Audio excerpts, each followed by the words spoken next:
Hello students, जो candidates estate का जो अभी फॉर्म फिल करने वाले हैं ऑनलाइन, हम उनका अपने इस यूट्यूब चैनल विजय सर चैनल के ऊपर आप सभी का स्वागत करते हैं और कुछ इम्पोर्टेंट जानकारी एस्टेट के बारे में आपको देंगे।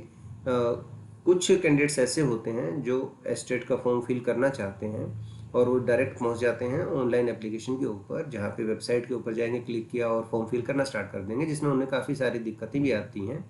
और कई बार ऐसा भी महसूस होता है कि आफ्टर फिलिंग द फॉर्म कुछ मिस्टेक्स हो गई और वो फिर रेक्टिफाई नहीं होती हैं, बड़ी दिक्कतें आती हैं। सबसे पहले हम यहाँ फॉर्म फिल करने से पहले की जो जानकारी है एक ओवरव्यू लेंगे कि एस्टेट है क्या और हम इसको क्यों अप्लाई कर रहे हैं, कौन कौन इसको अप्लाई कर सकता है, वो सब चीज़ें हम एक बार देखेंगे।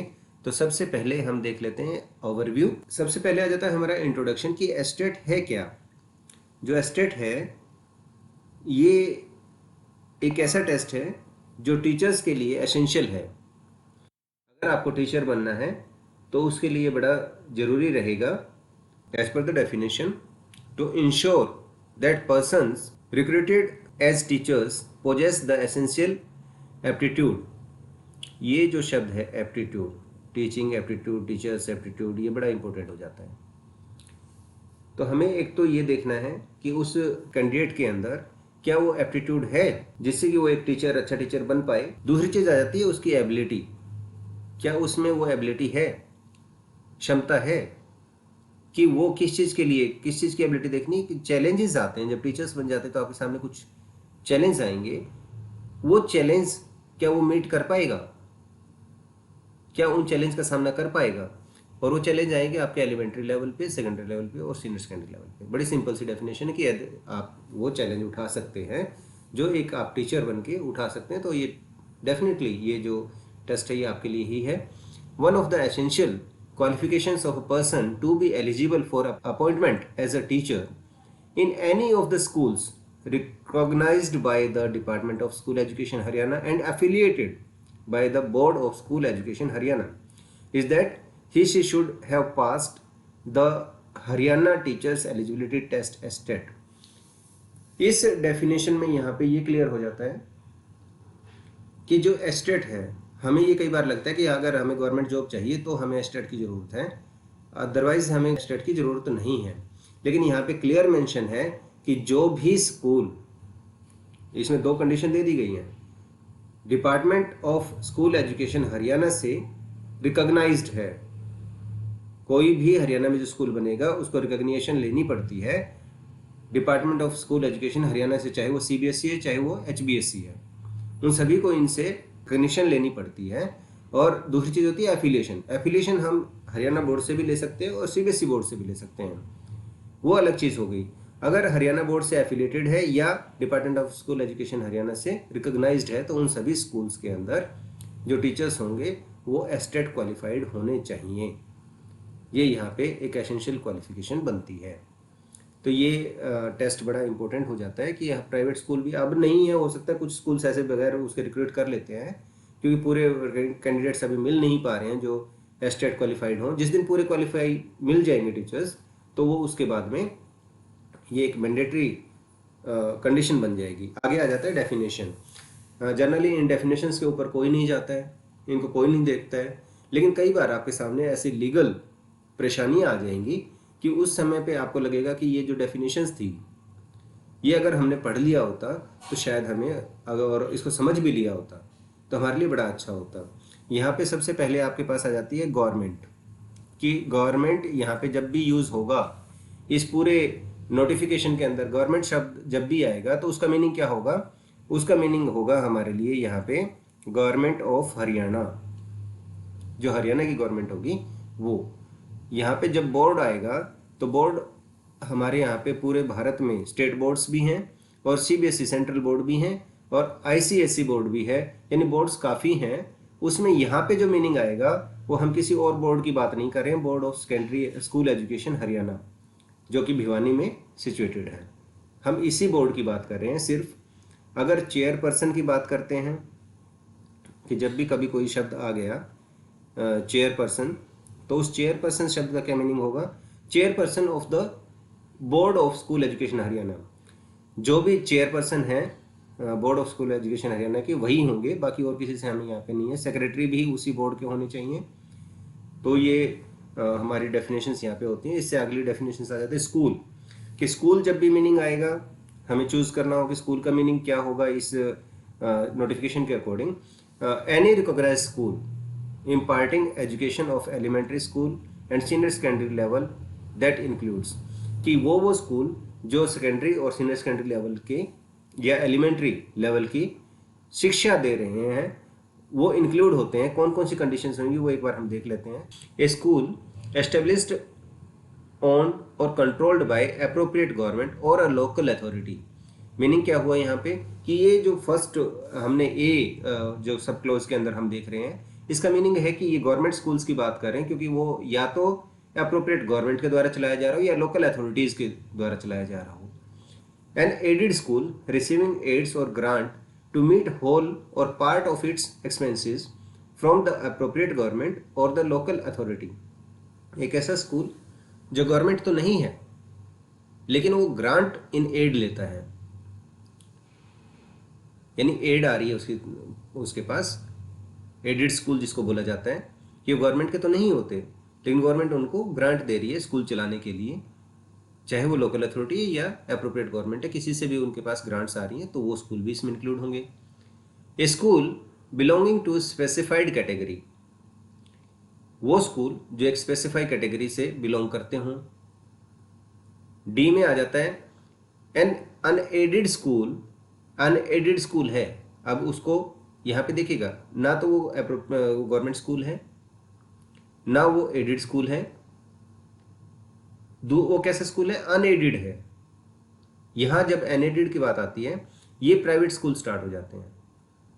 N unaided school not receiving any kind of aid or grant to meet its expenses from the appropriate government or the local authority, वो स्कूल जो ना तो कोई एड लेते हैं एप्रोप्रिएट गवर्नमेंट से या लोकल अथॉरिटी से, किसी तरह की ग्रांट या किसी तरह की कोई एड वो नहीं लेते हैं। ये स्कूल की डेफिनेशन हमारी यहाँ पे क्लियर हो जाती है। सबसे बड़ी डेफिनेशन इस क्लोज के अंदर यही है। इसके बाद में आ जाता है एस्टेट। एस्टेट का मीनिंग हो गया कि हरियाणा टीचर्स एलिजिबिलिटी टेस्ट, ये हमारा जो हम एस्टेट का फॉर्म अभी फिल कर रहे हैं वो इसी की डेफिनेशन है।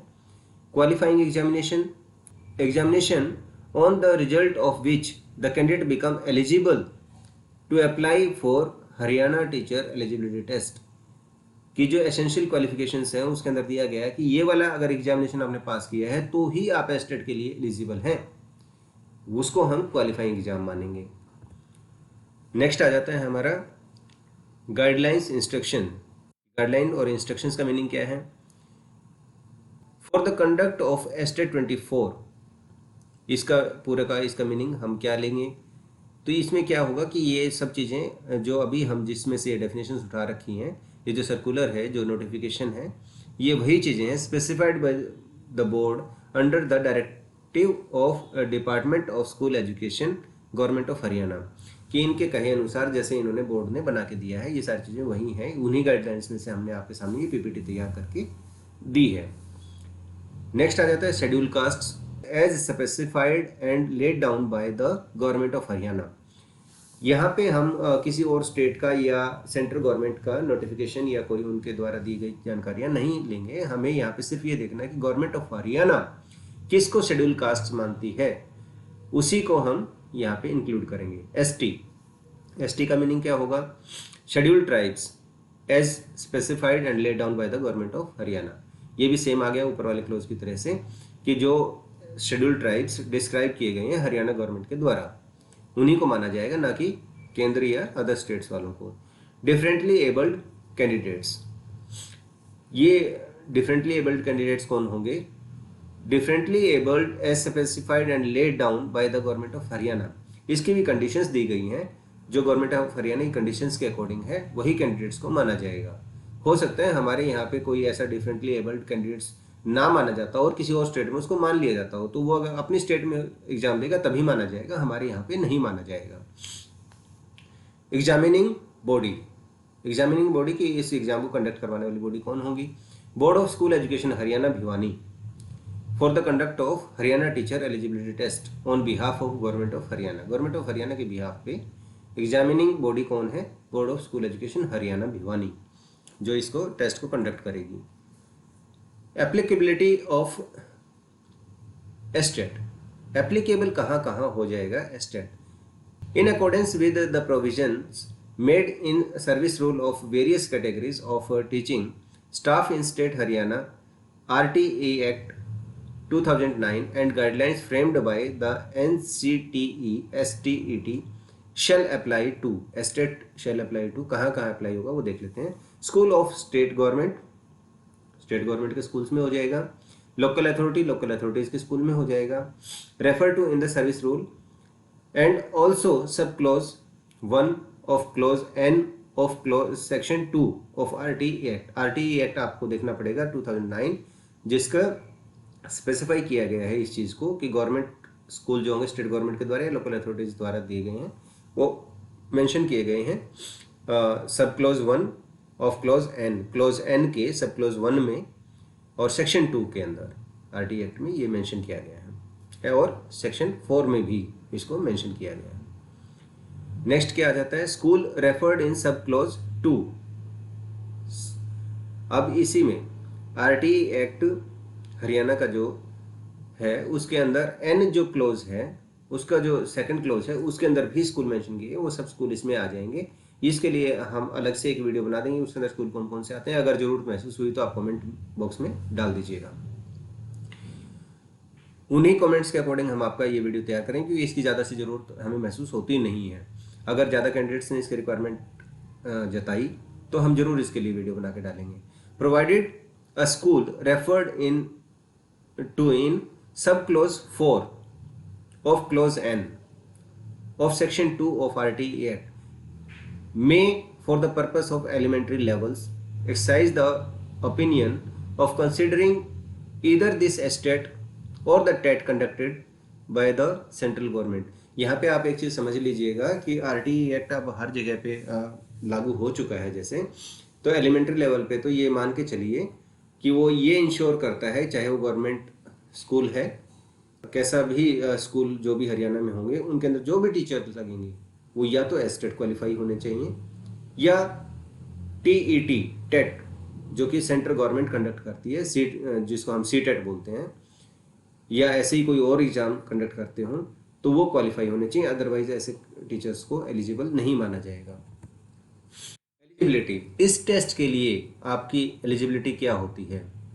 All individuals who possess minimum educational qualification etc. as delineated in the service rule related to the teachers of all the 3 levels, ये सर्विस रूल के अंदर मेंशन किया गया है।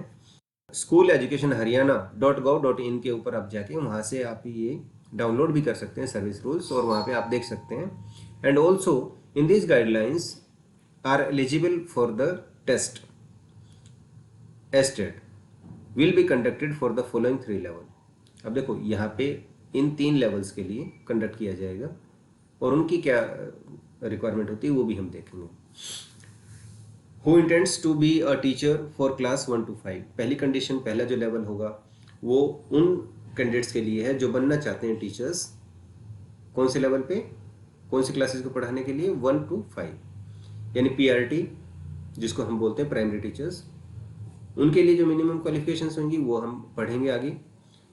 Who intends to be a teacher to for class 6 to 8, जो 6 to 8 के लिए जाना चाहेंगे वो ट्रेंड ग्रेजुएट टीचर्स होते हैं। पहले ये कंडीशन 10th तक लागू होती थी, अभी 6 to 8 तक कर दी गई है, क्योंकि अब जो PGTs का है वो 9 to 12th का दे दिया गया, जो कि पहले 11th और 12th को ही पढ़ाते थे। नेक्स्ट आ जाते हैं who intend to become PGT post graduate teachers, जो कि 9 to 12 जैसे मैंने पहले ही बता दिया उनको पढ़ाएंगे, तो उनकी क्वालिफिकेशंस क्या होंगी वो हम देखेंगे। इसमें नीचे एक हाईलाइटेड बॉक्स में अलग से दे रखा है जो हमारा नोटिफिकेशन है, तो उसमें क्या है? However a person who need to be a teacher for levels 1 to mentioned here above, teacher of class 1 to 5 and 6 to 8 and fulfills minimum qualification for both levels will have to apply online for both separately। यहाँ पे एक चीज़ जो आ जाती है वो बड़ी important आ गई, ये जो लिखा गया है बोथ सेपरेटली, कि अगर कोई ऐसा कैंडिडेट है जिसकी क्वालिफिकेशंस वो पूरी होती हैं दोनों लेवल के लिए, जो कि 1 to 5 और 6 to 8 क्लास के लिए हैं, तो ऐसा नहीं है कि एक ही फॉर्म भर दिया और दोनों के लिए उनका फॉर्म फिल हो जाएगा। उनको सेपरेटली अलग अलग से दोनों लेवल के लिए अलग से फॉर्म फिल करना पड़ेगा, ये आपको ध्यान रखना है। सिमिलरली इसी तरीके से if a person who also intends to be a lecturer, means कि वो सीनियर लेवल 3 के लिए भी जाना चाहता है, fulfils minimum qualification, he will have to apply online separately. कोई ऐसा भी हो सकता है जो तीनों लेवल के लिए जाना चाहे, तो तीनों लेवल के लिए भी अलग अलग फॉर्म फिल होगा। एक ही फॉर्म में कोई ऐसा ऑप्शन नहीं है कि एक ही फॉर्म हम डालें और तीनों के लिए फॉर्म फिल हो जाएंगे।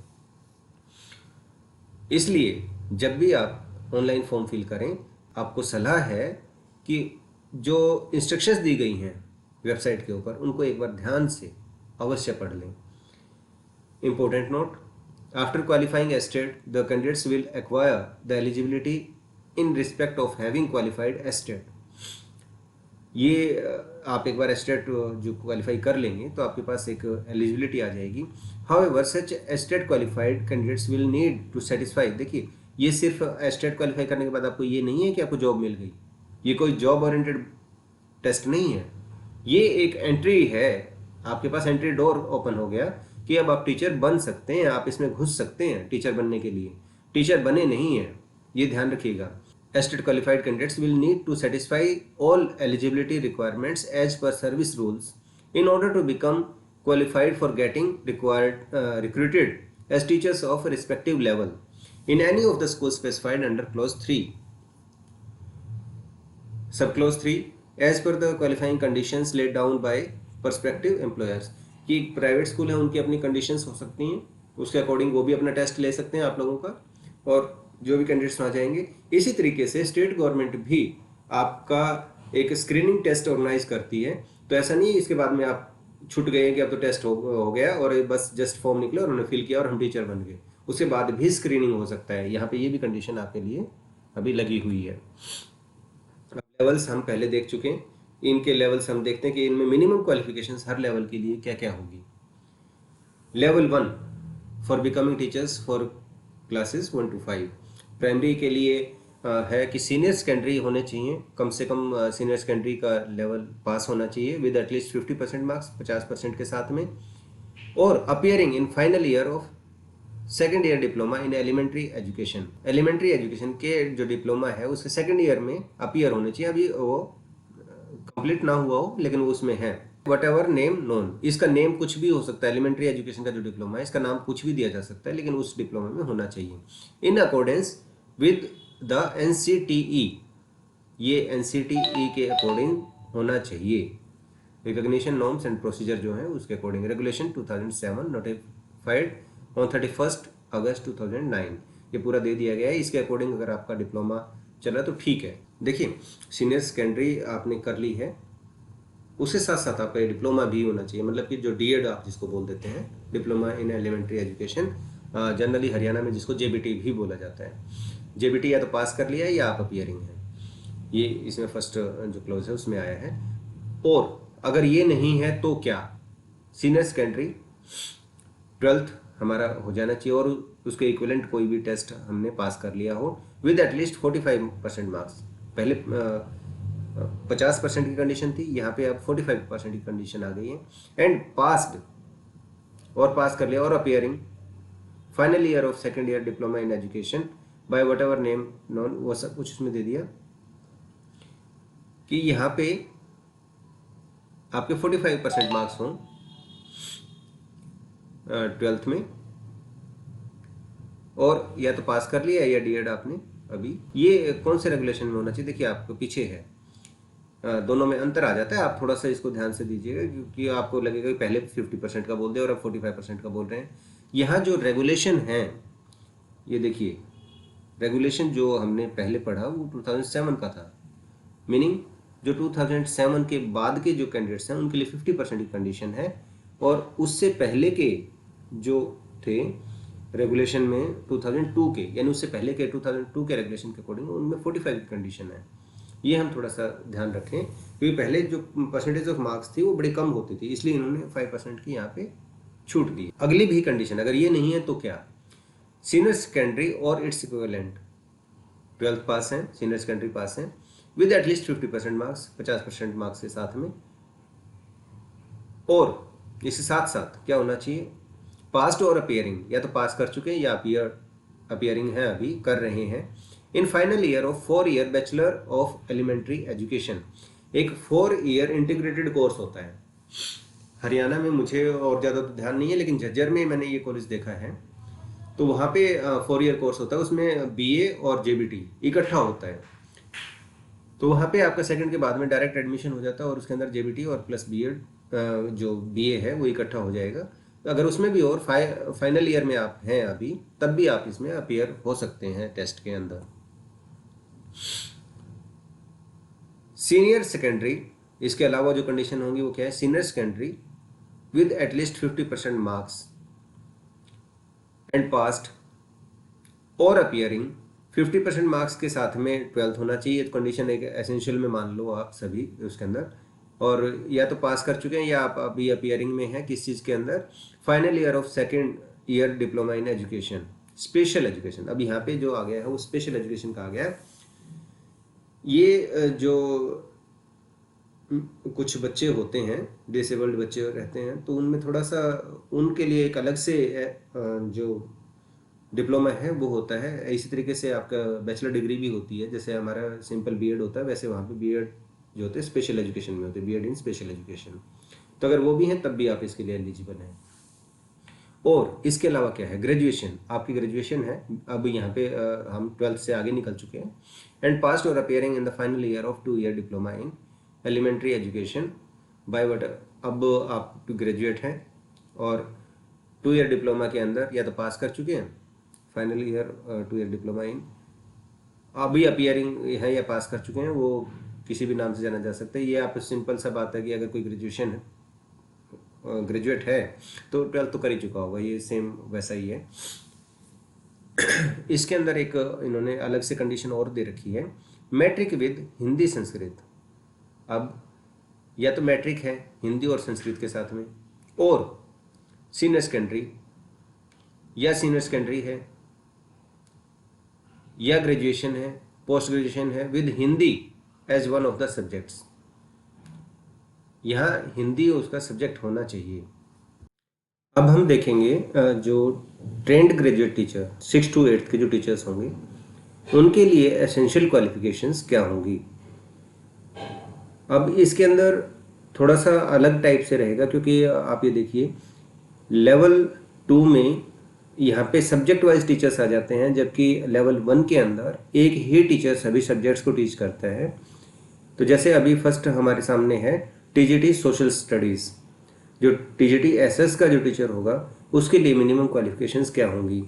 अगर हम बात करें जनरल की, तो टीजीटी का जो भी टीचर्स होंगे उनके लिए सभी के लिए एक ग्रेजुएशन, अब यहाँ पे bachelor degree of social science and combination of 2 subjects, वो सब चीज़ें आ जाएंगी, वो स्पेसिफिक हैं। अदरवाइज अगर हम बात करते हैं तो टीजीटी के अंदर बैचलर डिग्री किसी भी रिकॉग्नाइज्ड यूनिवर्सिटी से एटलीस्ट विद 50% मार्क्स ये होना चाहिए, प्लस में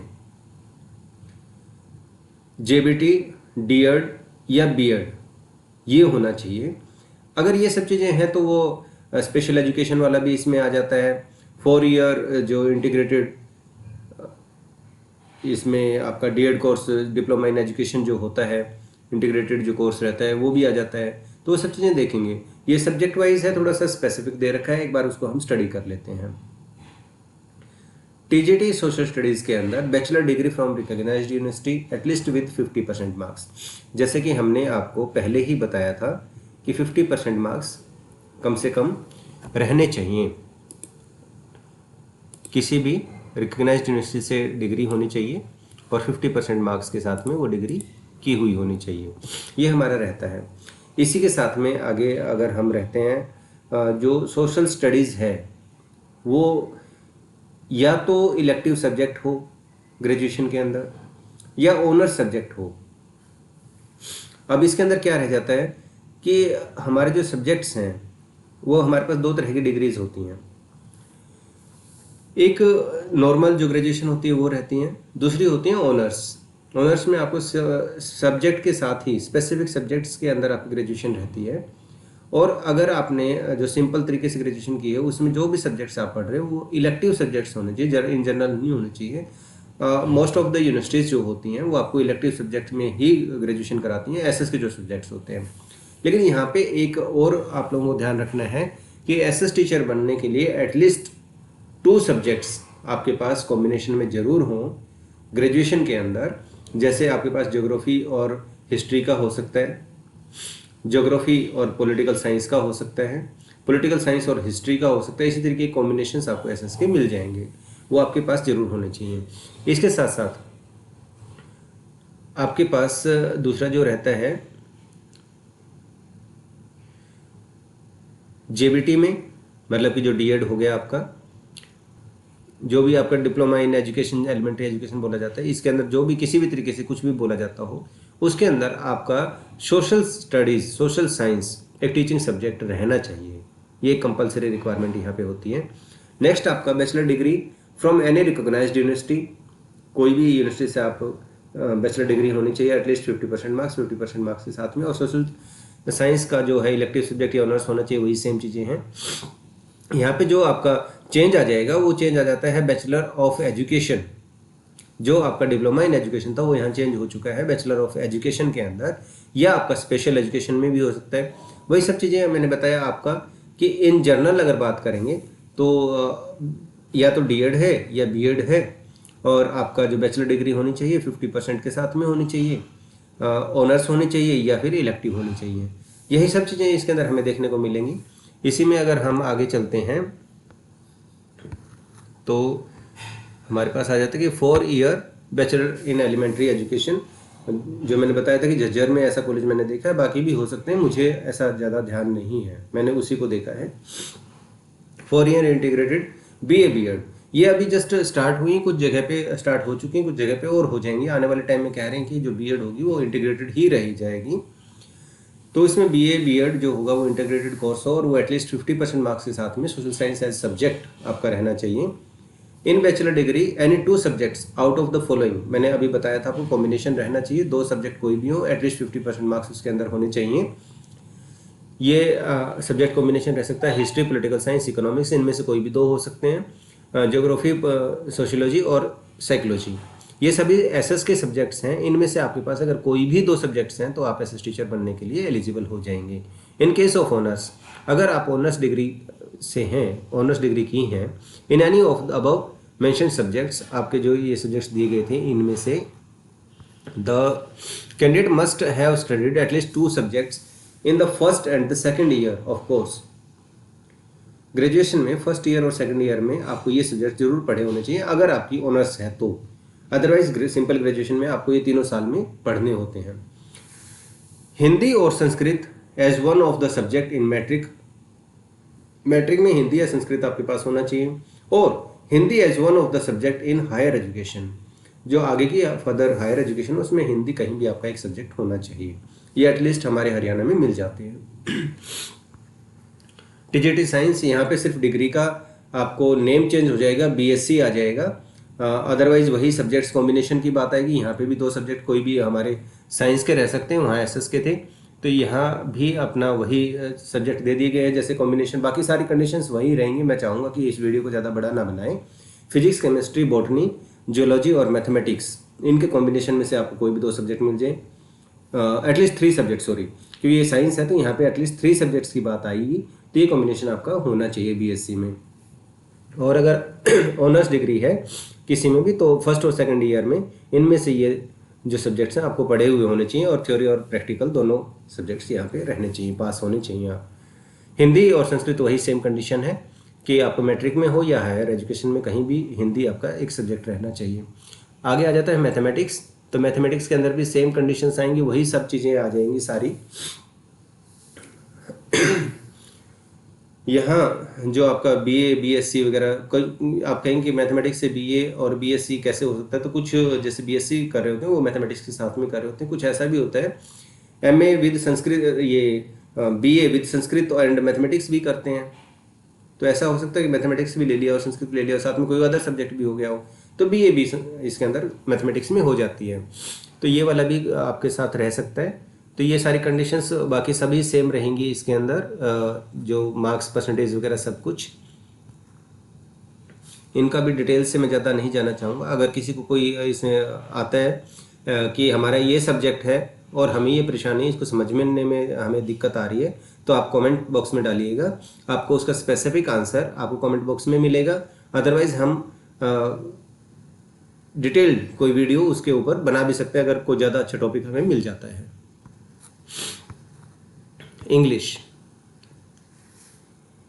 इंग्लिश में जो अभी हमारा चल रहा है, कुछ जो पीछे की रिक्रूटमेंट हुई हैं, एक या दो हम पीछे चले जाएं, तो टीजीटी इंग्लिश में बड़ी दिक्कतें आई हैं, कोर्ट केसेस रहे थे, और क्योंकि मेरा पर्टिकुलर सब्जेक्ट भी इंग्लिश है, तो इस वजह से भी मैं इसके अंदर थोड़ा सा आपको ज़्यादा बता पाऊँगा कि जो टीजीटी इंग्लिश हैं, अब हरियाणा की जो यूनिवर्सिटीज़ हैं उसके जो रेगुलर कोर्स हैं उनको भी एज इलेक्टिव मान लिया गया है, क्योंकि यूनिवर्सिटीज़ ने सबने अपना रिटर्न सबमिशन दिया है इस चीज़ के लिए, क्योंकि वो तीनों साल इंग्लिश पढ़ाई जाती है। जनरल जो और स्टेट्स हैं उनमें 1 साल इंग्लिश पढ़ाई जाती है, हमारे यहाँ पे 3 इयर्स होता है, तो एक तरह से उसको इलेक्टिव मान लिया गया है कि जो इलेक्टिव में होता है उसी तरीके से यहाँ 2 साल पढ़ाने होता है, हम यहाँ पे पूरा 3 साल उसको पढ़ा रहे हैं।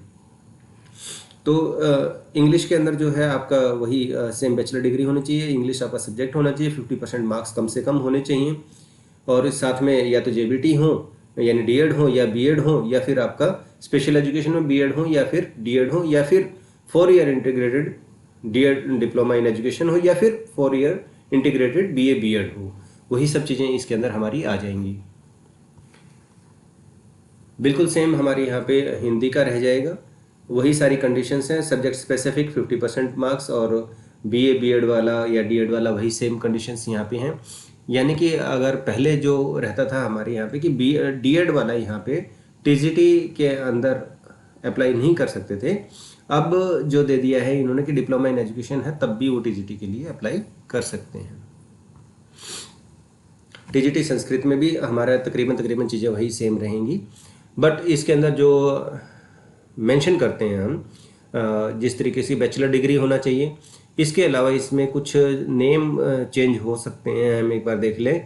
Honour subject Sanskrit teaching bachelor of education, वो सब चीज़ें आ गई हमारे पास यहाँ पे।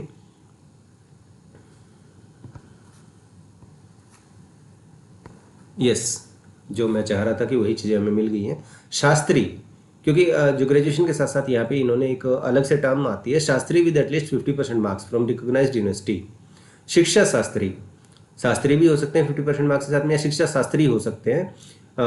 लैंग्वेज टीचर कोर्स अगर किसी ने कर रखा है, ओरिजिनल ट्रेनिंग ओटी अगर कोई है, वो भी in Sanskrit conducted by Haryana government और an equivalent qualification recognized by Haryana education department, ये भी इसके लिए एलिजिबल रहेंगे। 4 ईयर इंटीग्रेटेड बीए बीएड, वो सब चीज़ें जो पहले थे वो इसमें एडिशनल रहेंगी। बस जो ज़्यादा मुझे ऐड करना था वो सिर्फ हमारा ये वाला जो पार्ट था, 1 मिनट रुकिएगा, मैं इसको हाईलाइट कर दूं ताकि आप लोगों को समझ में आ जाए। ये जो पार्ट है ये ही एक्स्ट्रा ऐड हुआ है, बाकी सब चीज़ें जो हमारी पहले थी वही चीज़ें इसके अंदर रहेंगी। टीजीटी पंजाबी, यहाँ भी तकरीबन सब चीज़ें सेम रहेंगी। अगर कुछ इसमें नेम अगर चेंज नहीं है, मुझे इसके अंदर कहीं कुछ लगा नहीं, तो तकरीबन सेम चीज़ें हैं। इसके अलावा इसमें कुछ नहीं है, वही ग्रेजुएशन विद 50% मार्क्स, और जो बीएड डीएड का रहेगा। उर्दू में भी वैसा ही कुछ है। Physical education, graduate in bachelor of physical education B P Ed जो होना चाहिए, diploma in physical education diploma होना चाहिए, जो डीपीएड बोला जाता है, and its equivalent from recognized university, यानी बीपीएड हो सकते हैं, डीपीएड हो सकते हैं। डिप्लोमा या डिग्री कोई भी आपके पास हो, हिंदी संस्कृत होनी चाहिए मैट्रिक तक या उससे हायर एजुकेशन में। टीजीटी होम साइंस के लिए भी तकरीबन हमारी वही जो पहले वाली है, सिर्फ एक सब्जेक्ट चेंज हो रहा है, बाकी कंडीशन सेम है। तो इसको भी हम ज़्यादा नहीं करेंगे। टीजीटी आर्ट्स में यहाँ पे थोड़ा देखना पड़ेगा। BFA bachelor of fine arts, यहाँ पे हमारा है कि वो बैचलर ऑफ फाइन आर्ट्स होने चाहिए और 50% मार्क्स के साथ होने चाहिए। बीए भी हो सकते हैं, फाइन आर्ट में बीए अगर हैं तो वो भी bachelor of art in fine arts वो बनता है। डिप्लोमा डिग्री वैसा ही कुछ आ जाएगा इसमें साथ में, जैसे हमने पहले किया है। 4 ईयर इंटीग्रेटेड म्यूजिक के साथ में आ गया बीए फ्रॉम रिकॉग्नाइज्ड यूनिवर्सिटी, वही म्यूजिक के साथ म्यूजिक सब्जेक्ट रहना चाहिए। ये कैलकुलेशन जो हमने पहले की थी वही सेम कैलकुलेशन है। मिनिमम क्वालिफिकेशन के जो मार्क्स होंगे उन्हीं में से जो लेस किए जाएंगे परसेंटेज, आप 50 में से 5 मार्क्स नहीं डिडक्ट करेंगे, 50 का 5% डिडक्ट करना है, तो जो कि 47.75 रह जाएगा। उस तरीके से कैलकुलेशंस करनी होंगी। ये थोड़ा सा एक टेक्निकल पॉइंट आता है, हम कई बार सोचते हैं कि नहीं इतने 5 नंबर कम हो जाए तो हमारा ये बन जाएगा, वो नहीं होता। जो हमने लेवल 1 में किया था वही सब चीज़ें इसके अंदर भी दे रखें, दोबारा से नहीं कहना चाहेंगे। पोस्ट ग्रेजुएट टीचर्स पीजीटीज, यहाँ पे देखिए इन्होंने भी ज़्यादा टाइम ना लेते हुए इन्होंने क्या है कि 1 to 9 ये सब्जेक्ट्स दे दिए, Hindi, English, geography, home science, sociology, psychology, Punjabi, Urdu और हिस्ट्री। इनके लिए कॉमन दे दिया कि पोस्ट ग्रेजुएट डिग्री होनी चाहिए, कंसर्न सब्जेक्ट में होनी चाहिए, 50% मार्क्स होने चाहिए, रिकॉग्नाइज्ड यूनिवर्सिटी से बीएड होना चाहिए, वो सब दे दिया। और मैट्रिक के समय में हिंदी और संस्कृत होना चाहिए। Senior secondary, graduation, post graduation में कहीं भी हिंदी आपका एक सब्जेक्ट होना चाहिए। और एक अच्छा गुड एकेडमिक रिकॉर्ड, देखिए अभी तक पीछे लेवल 2 तक कहीं भी कांस्टेंट गुड एकेडमिक रिकॉर्ड का यहाँ पे नहीं दिया गया है। ये गुड एकेडमिक रिकॉर्ड सिर्फ पीजीटी लेवल पे आके इंट्रोड्यूस किया है इन्होंने, तो इसको भी हम अगर गुड एकेडमिक रिकॉर्ड क्या रहेगा इसके लिए हम पूरी तरीके से एक अलग से ही वीडियो बनाएंगे। यहाँ पे हम एक्सप्लेन नहीं करना चाहेंगे इसको, तो पूरी तरीके से आपको डिफाइन करेंगे कि ये कांस्टेंट गुड एकेडमिक रिकॉर्ड क्या चीज़ है। इसमें आगे आ जाता है पॉलिटिकल साइंस पीजीटी, उसके लिए तो एमए पॉलिटिकल साइंस होना चाहिए और इसके साथ साथ एमए इन पब्लिक एडमिनिस्ट्रेशन भी हो सकता है। यहाँ पे इसीलिए इसको अलग किया गया कि एमए पॉलिटिकल साइंस के साथ में पब्लिक एडमिनिस्ट्रेशन में एमए भी हो सकता है, जो कि 50% मार्क्स के साथ आनी चाहिए, बाकी कंडीशन सेम है। पीजीटी संस्कृत, यहाँ पे भी क्योंकि नेम चेंज हो जाएंगे, एमए संस्कृत होना चाहिए, आचार्य भी हो सकते हैं उसके अंदर, तो वो सब इसमें है। और बीएड के साथ में शिक्षा शास्त्री हो सकते हैं। तो इस तरीके से उनका क्या है कि वो जो चेंज हो जाता है, नेम चेंज जो आ जाता है, उस वजह से इसको अलग से लिखना पड़ा है, अदरवाइज वही सारी चीज़ें हैं इसमें भी। बायोलॉजी के अंदर जो पीजीटी बायो होते हैं, इसके अंदर भी zoology, botany, bioscience, biochemistry, genetics, microbiology, plant psychology, biotechnology, life science, molecular bio, clinical bio chemistry, agricultural biotechnology, bio informatics, medical biotechnology, environmental science, environmental biotechnology, food technology, forensic sciences,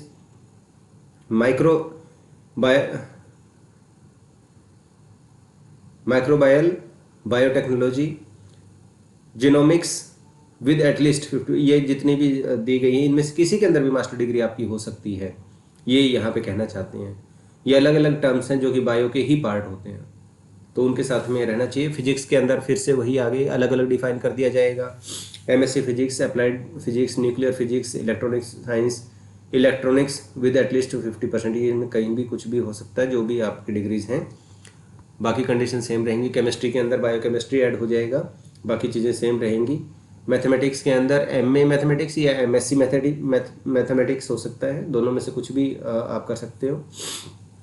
PGT commerce है, इसके अंदर with accounting, cost accounting, financial accounting, ये major subjects होने चाहिए। ये थोड़ा सा आपको ध्यान रखना है कि एमकॉम के अंदर जो आपके सब्जेक्ट्स हों, अकाउंटिंग, कॉस्ट अकाउंटिंग या फाइनेंशियल अकाउंटिंग, ये एक मेजर सब्जेक्ट होना चाहिए, उसी के साथ आपका एमकॉम रहना चाहिए। बाकी कंडीशंस यहाँ भी सेम रहेंगी। पीजीटी इकोनॉमिक्स, इसमें MA economics, applied economics, business economics, ये इनमें से कोई भी आपका रह सकता है डिग्री, जो कि 50% के साथ में, और बैचलर इन एजुकेशन या बीएड जो वगैरह जो भी होगा वो सेम पहले वाले की तरह से। म्यूजिक के अंदर सेम कंडीशन है, एमए म्यूजिक होना चाहिए, बाकी सब चीज़ें वही पहले वाली रहेंगी कि मैट्रिक के अंदर हिंदी संस्कृत रहना चाहिए और बीएड होना चाहिए। PGT fine arts, MA fine arts हो सकते हैं इसमें, वो बिल्कुल वही इंग्लिश वाली ही कंडीशंस हैं। यहाँ PGT कंप्यूटर्स, यहाँ पे आप देखिएगा कि MSc कंप्यूटर साइंस से हो सकते हैं, MCA हो सकते हैं, BE BTech हो सकते हैं। यानी कि यहाँ पे जब कंप्यूटर साइंस से अगर आपने इंजीनियरिंग की है तो भी आप इसके अंदर अप्लाई कर सकते हैं। यहाँ एक जो मुझे लगता है कि खास बात वो ये है कि इसमें बीएड की कंडीशन नहीं है, यानी कि कंप्यूटर साइंस अभी तक हमारे सामने आया है उसके अंदर बीएड की कंडीशन नहीं है। दूसरा सब्जेक्ट आएगा आपके पास फिजिकल एजुकेशन, जहाँ पे बीएड की कंडीशन हमें देखने को नहीं मिलती। MA फिजिकल एजुकेशन MPEd होना चाहिए, वही सफिशेंट है, और बाकी इसके अंदर हमें वो कंडीशन नहीं दे। इसमें एक और चीज़ हमें दिख रहा है यहाँ पे कि MA फिजिकल एजुकेशन हो या MPEd हो with at least 50% marks and bachelor of physical education BPEd और डिप्लोमा इन फिजिकल एजुकेशन ये हो, यानी कि जो हमारा बैचलर ऑफ एजुकेशन होना था वो सारी चीज़ें यहाँ पे फिजिकल एजुकेशन के आ गए हैं, वो उसी तरीके का आ गया कि जो बीएड होना चाहिए था वो यहाँ पे इस तरीके से। बाकी की जो कैलकुलेशन है लेवल 1 लेवल 2 में हम देख चुके हैं, तो ये वैसी ही कैलकुलेशंस यहाँ पे हमें देखने को मिलती हैं सारी चीज़ें। Language of paper, question paper की कैसी रहेंगी, ये बाइलिंगुअल आएगा, आपके पास हिंदी में भी ऑप्शन होगा, आपके पास इंग्लिश में भी ऑप्शन होगा। Number of available attempts to appear in the state exam, state के एग्ज़ाम के अंदर कितने अटेम्प्ट्स आप ले सकते हैं वो आपके पास है कि रिस्ट्रिक्शंस कोई नहीं है, आप कितने नंबर ऑफ अटेम्प्ट्स ले सकते हैं स्टेट में, ये फ्री हैं, कोई एज लिमिट नहीं है इसके अंदर, कोई किसी तरीके से वो नहीं। तो आप candidates who have already qualified state, कई बार ऐसा होता है कि हम स्टेट दे चुके हैं, हमें लगता है कि हम फिर से उसमें अपीयर हों, बिल्कुल आप अपना जो स्कोर है उसको इम्प्रूव करने के लिए फिर से जा सकते हैं। The option to appear in the fresh state to improve their score if they so desire, अगर उनकी इच्छा है तो दोबारा से भी दे सकते हैं, अपना स्कोर इम्प्रूव करें। और जब भी आपको उसके लिए फाइट करनी होती है स्क्रीनिंग टेस्ट के बाद में, जब आप पोस्ट निकलती हैं तो उसमें जो आपका बेटर स्कोर होगा वही मान्य होगा। Validity period of state certificate, the validity period of state qualifying certificate for appointment will be life time. पहले ये कभी 5 ईयर रहा, कभी 7 ईयर रहा, कभी पीछे वालों को एप्लीकेबल कर दिया, कभी नहीं किया, लेकिन अब क्लियर कट एक यहाँ पे ऑर्डर आ चुके हैं कि एस्टेट जो होगा नेट की तरह से लाइफ टाइम होगा, एक बार आप क्वालिफाई करें हमेशा के लिए qualify. If the result of estate is revised, यहाँ ये कंडीशन बड़ी इंपॉर्टेंट है, आप थोड़ा सा इसको देखिएगा, समझने की भी कोशिश कीजिएगा। अगर कोई एस्टेट का रिजल्ट रिवाइज होता है उन कंडीशन में, देखिए पहले आपका था नॉट क्वालिफाइड और अब हो गया क्वालिफाइड, कि पहले जब मेन रिजल्ट आया तो आप थे नॉट क्वालिफाइड, फिर रिवाइज हुआ और फिर आ गया qualified. Then validity of the certificate, जो आपकी सर्टिफिकेट की वैलिडिटी होगी वो कब से मानी जाएगी, will be considered from the issuance date of certificate, जब आपका क्वालिफाइड लिखा हुआ है उसी दिन से मानी जाएगी, नॉट क्वालिफाइड से, वो मेन रिजल्ट से नहीं मानी जाएगी। In case of result revised from qualified to qualified, आप पहले भी क्वालिफाई थे और फिर भी आपका क्वालिफाइड दोबारा आ जाता है रिवीजन के बाद में, रिजल्ट रिवीजन के बाद में, तो आपकी जो वैलिडिटी होगी सर्टिफिकेट की that will be considered from the date of declaration of main result, अब आपके वो रिजल्ट मेन रिजल्ट के साथ में ही माना जाएगा। If the result of estate is declared late, अब आपका आ जाता है कि एस्टेट का रिजल्ट है उसमें लिखा गया रिजल्ट डिक्लेयर्ड लेट और revised on the part of candidate, किसी एक कैंडिडेट के पार्ट पे, सभी का नहीं है, कुछ एक कैंडिडेट का आ गया, then validity of certificate will be considered from the date of declaration of main result, जब भी वो रिजल्ट डिक्लेयर होगा उसके सर्टिफिकेट की वैलिडिटी बिल्कुल जो पहला रिजल्ट डिक्लेयर हुआ उसी दिन से मानी जाएगी, ऐसा नहीं कि जिस दिन इशू हुआ उस दिन से, first day of the main result. तो ये हमें ज़रूर बताइएगा कमेंट बॉक्स में कि आपको ये वीडियो इन्फॉर्मेटिव लगी, कैसी लगी, और आपके व्यूज़ के अकॉर्डिंग ही हम आगे की वीडियो का डिसीजन लेंगे। और आप जो नेक्स्ट वीडियो हमारी आएंगी उसके अंदर एस्टेट के साथ में आप देख पाएंगे कि अभी एस्टेट का जो सीरीज़ हम लेके आएंगे कंप्लीट इसकी इन्फॉर्मेशन के लिए, उसमें आपके पास आएंगे इंपॉर्टेंट डेट्स, फ़ी और एप्लीकेशन प्रोसेस क्या रहेगा उसके बारे में बताएंगे। फिर आपको एग्जामिनेशन स्ट्रक्चर भी और स्कीम ऑफ एग्जामिनेशन जो होगा वो भी समझाएंगे पूरे तरीके से। Examination centres, admit card, accessibility provisions कि आपका एग्जामिनेशन सेंटर कैसे आएंगे, एडमिट कार्ड का कैसे डाउनलोड करेंगे, क्या रहेगा, वो सब चीज़ें हम आपको बताएंगे। Rules and regulations of examination day, exam देने जाएंगे उस दिन के रूल्स रेगुलेशंस क्या होंगे वो भी बताएंगे। हो सका तो हम OMR को भी डिस्कस करेंगे आपके साथ में कि उसके अंदर कैसे फिल करना है, क्या करना है। सर्टिफिकेशन एंड रिजल्ट प्रोसेस, ये सर्टिफिकेशन कैसे होगा और रिजल्ट का प्रोसेस क्या होगा, रिजल्ट कैसे अनाउंस होगा, कब कैसे रहेगा, वो भी रखेंगे। हमारा ब्लॉग भी है, आप उसको भी चेक करते रहिएगा। ब्लॉग का लिंक भी हम कमेंट बॉक्स में डाल देंगे, इसमें जो हमारे इंस्ट्रक्शंस हैं उसमें डाल दिया जाएगा इन्फॉर्मेशन के साथ में। आप वहाँ से क्लिक करके ब्लॉग पे भी जा सकते हैं। Regulatory guidelines and final instructions, जो भी हमारी फाइनल इसमें इंस्ट्रक्शंस होंगी एस्टेट के रिगार्डिंग और गाइडलाइंस होंगी वो भी हम आपको आगे की वीडियोस में बताएंगे। इंपॉर्टेंट टॉपिक ऑफ सिलेबस भी डिस्कस करेंगे हम हर लेवल का, और हमारी कोशिश होगी जो सब्जेक्ट स्पेशलिस्ट होंगे वो आपको सिलेबस डिस्कस करें। हर सिलेबस का, हर सब्जेक्ट का अलग अलग टीचर आपको डिस्कस करके देंगे, ये भी हम कोशिश रखेंगे। अगर ये वीडियो आपको अच्छी लगी है तो प्लीज़ लाइक और शेयर अवश्य कीजिएगा। Thank you, have a nice day.